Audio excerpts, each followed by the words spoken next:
মা আমি সিলেটে জন্মবধির 28 সন্তানের কান খুলেছে, মুখ খুলেছে, খুশিতে আত্মহারা অভিভাবকরা।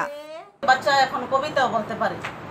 এরা আমাদের কাছে আসে, আমরা রুটিন মাফিক এদেরকে নিয়ে কাজ করতেছি।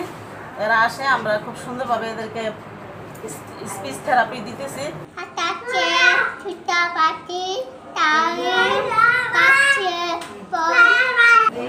বর্তমানে অনেক কথাবার্তা শুনি এবং নিজে কথা বলতে পারি। আমি তাদের কাছে আজীবন কৃতজ্ঞ।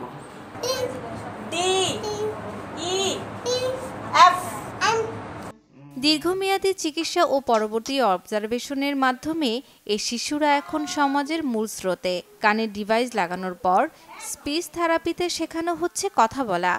জন্মবধির একটা পেশেন্ট আসলো, আমরা তাকে অডিওলজিক্যাল কিছু পরীক্ষা নিরীক্ষা করাইতে হয়, যেটা থেকে আমরা বুঝি যে সে মানে কানে কম শুনে এবং এই যন্ত্রটা দিলে সে কানে ভালো শুনতে পারবে। তাকে সিটি স্ক্যান এমআরআই করে দেখতে হয় যে তার কোকলিয়াতে যে আড়াই পেজ থাকার কথা সেটা আছে কিনা, অর্থাৎ আমরা যে ডিভাইসটা দিব সেখানে ওটাকে মানে ধারণ করার জন্য তার রুমিং আছে কিনা।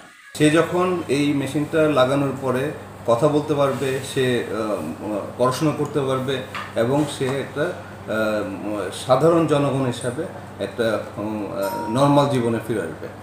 চিকিৎসকরা জানিয়েছেন, ক্লকলিয়ার ইমপ্ল্যান্টে সবাই শতভাগ কানে না শুনলেও অবস্থার উন্নতি হয়। বধিরা যেন সমাজের বোঝা না হয়, সে লক্ষ্যেই এই উদ্যোগ হাসপাতাল কর্তৃপক্ষের। 100% কেউ শুনবে, কেউ হয়তো বা কম শুনবে, বাট সে আগে যে অবস্থা ছিল সেই অবস্থা থেকে অনেক ভালো অবস্থানে আসবে। বধিরদের সমাজের মূল স্রোতে ফেরাতে এ কার্যক্রমের আরও বিস্তৃতি ঘটানোর অপেক্ষায় এমএজি ওসমানী মেডিকেল হাসপাতাল। Bangla vision news desk.